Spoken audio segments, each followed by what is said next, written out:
welcome everyone. Pleasure to be here this morning. Great to celebrate what has been nothing more than an extraordinary year.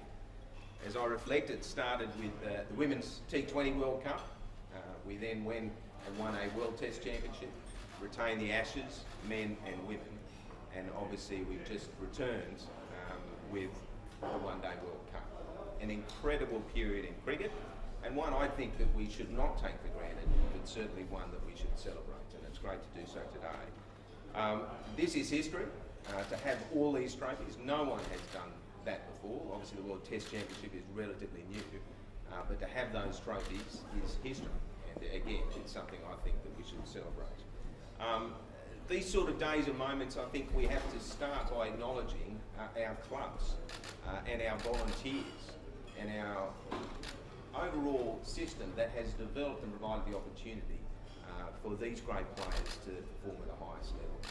We are so thankful for what they do and the opportunity they've given to our players, and they should be celebrating this as much as everyone today. I think it's so fantastic to have Pat and Mitch here, obviously representing the team, and we will hear from them in a second. But I think it's not just the incredible success they've had. I think that we should reflect on the way they won. I think they've done it with humility. They've done it against the odds. Some of those results, hard to believe that we managed to win the games. And they did it with guts.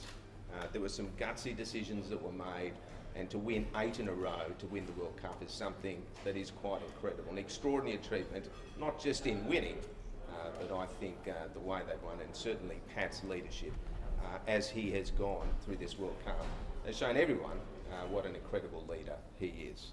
So 300 million people watched the World Cup final. I can only imagine what it'd be like to play in it, but why don't we talk to Pat and Mitch to hear firsthand what it was like to play and to win that trophy. I'll hand it across to Pat and Mitch.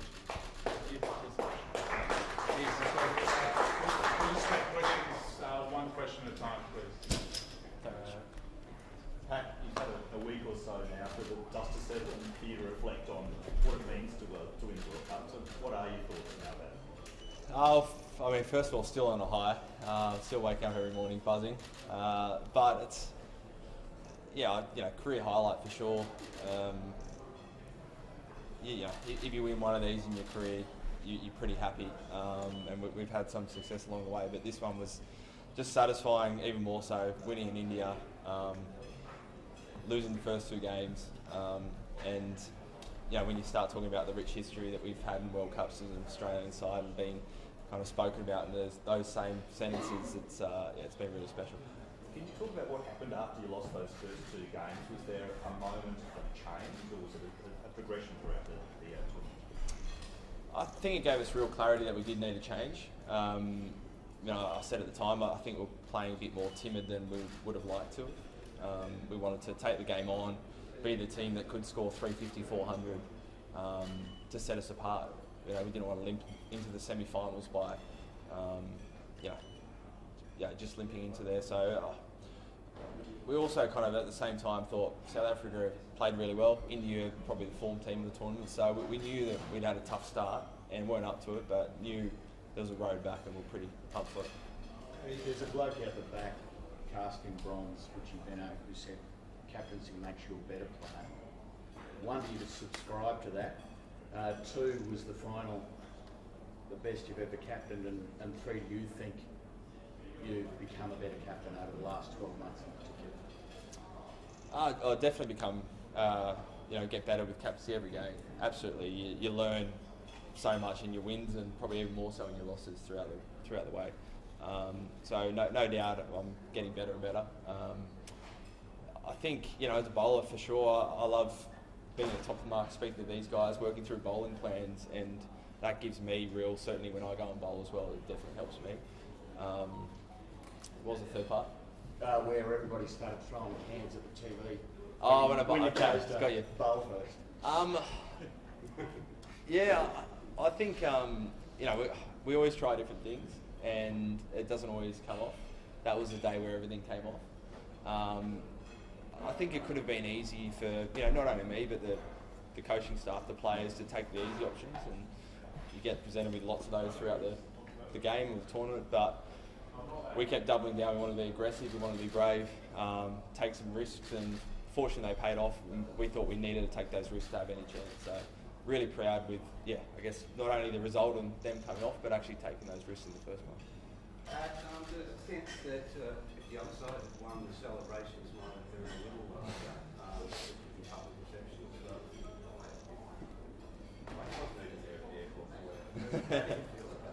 It's too early in the morning. It's been amazing back here in Australia. I know it's a different time zone, but walking down the street, everyone's been talking about the World Cup. Everyone's buzzing about it. So there's been no shortage of positive reception since we've been back. It's been a great week, although we're a long way away, you feel it through your phone. The last couple of weeks, as it was building up towards the end, there was a swell of support from back home. So I don't think it was maybe the scenes you would have seen in the Medevac if India got up, but it's been pretty big. It'd be nice to go over the bus and hold it up. Yeah, I think so. You get Trav out the front when the sun is on. That'd be good. Yeah. Pat, would you like to keep captaining the one day today? Yeah, I think so. Honestly, I haven't thought too much about it. But we'll work through it. The next assignment is the T20 World Cup. The World Cup is 6 months. If you were offered the chance to captain the T20 side as well, would you be interested in taking that? Honestly, I don't know. Yeah, we'll chat about it. Mitchie's done the last T20 series. He did a fantastic job. So, we'll work through it.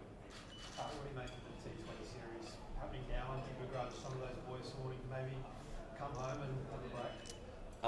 No, I don't. It's pretty big. It's been a busy few months. It's still games for Australia. I think it's great that these tours do provide opportunities for some of the younger guys or the guys that might not be in your first 11. So I think they're still important tours where you're going to get a lot out of. But they're humans. They're not robots. So putting everything into a World Cup and then playing a couple of days later, I probably don't begrudge them if they're not at 100%. So how are you guys feeling mentally after you just basically had 6 months pretty much on the road and such an extensive, series of really important games and tournaments?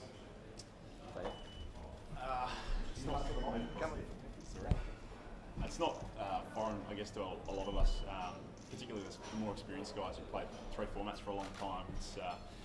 It took a little bit to put the bowling shoes on yesterday with Joshy and I at the back here, but in a couple of weeks' time we're in Perth getting ready for the first test of the summer. So as much as you want to enjoy the success of the World Cup and everything that comes with a hard tour of India, you quickly, for those guys getting into test form or test mode, it's thinking about the first test of the summer. So mentally you take a few days and refresh, but I think the mind and the body know what time of year it is, and it's ready for 5 tests. Do you get better at getting back up to that level, to the peak level for the first test? I think you just find ways, don't you?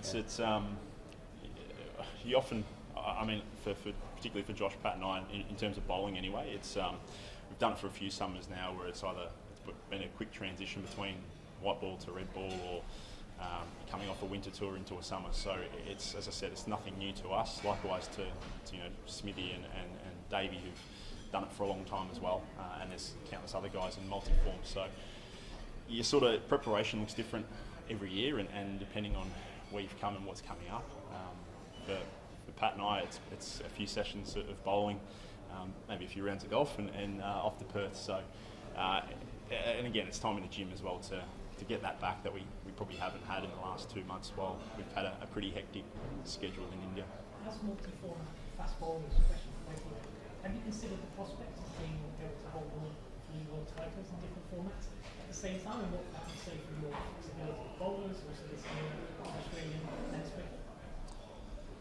It's pretty special, as Pat said, to win 1 World Cup's hugely successful. Well, it's part of success and rewarding for a few of us who've done it twice, and likewise for a few guys as part of this squad to have won 2 One Day World Cups and a T20 World Cup, and then a couple others to have won a Test Mace as well.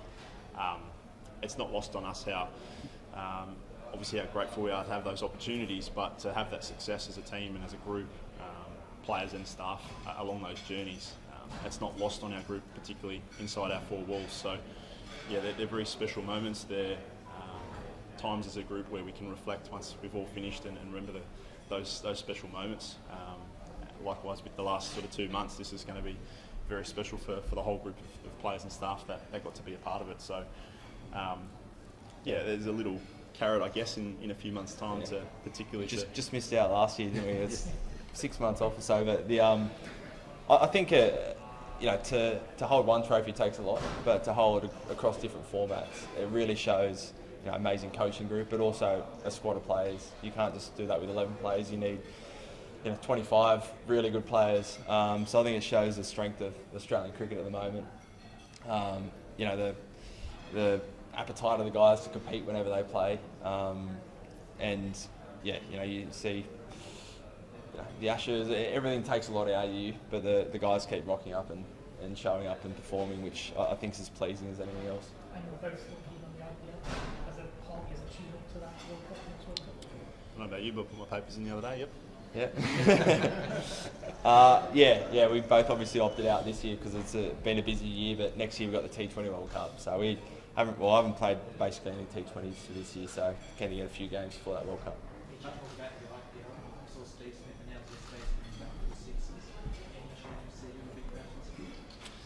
Well, don't know how the schedule aligns with all that, but certainly not for my prep for the first test. So yeah, I've thoroughly enjoyed the time I've had at the BBL, and it might look different in, you know, sort of time to come, and I look forward to that opportunity, but not for the next couple of weeks. Yeah, no, not this summer. Yeah, focus on the 5 tests and then New Zealand test. Do you expect those to be there in person, the first test? Team's not picked yet, so we'll pick it. Sorry, I won't pick it. The selectors will pick it. I think like after this Shield round. So yeah, we'll wait and see. Any chance you'll be there after in 2027?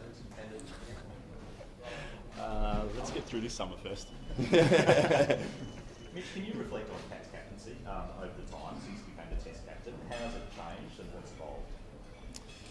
Certainly more empathy for the bowlers, having had to do it himself. I think he's been phenomenal.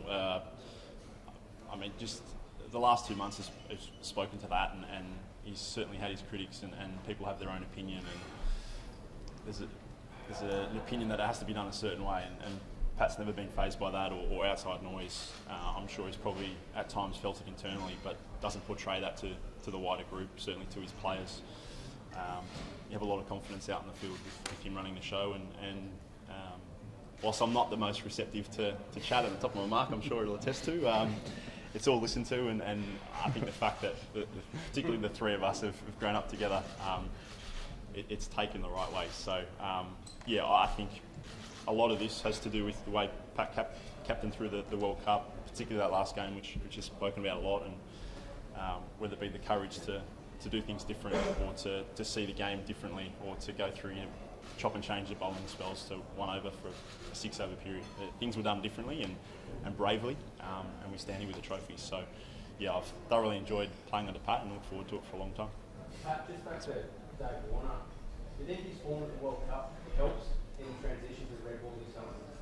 I mean, it can't hurt. You know, any player's a better player when they're going with confidence into games. So I thought he was brilliant this World Cup. You know, like he has been in white ball for a long time, but you know, it's again, he wasn't just playing for himself out there. He'd go and take the game on, be brave, really put it back on the opposition. So yeah, I think he's hitting the ball beautifully at the moment. Selection's obviously a hard one, but is David Warner the top guy that deserves a Test series farewell? Yeah, I mean, he's a great of our game in all formats. So yeah, no doubt that's part of it. But yeah, first and foremost, you always think of the performance side of things when you're picking a side. Last couple, just with the fast bowling, like you mentioned, the year that we've all had, in the last couple of summers, you know, Josh has kind of pulled up to the right for his T20 World Cup going into the Test series. Like, I know you kind of won for every test. Do you think that these three guys may No.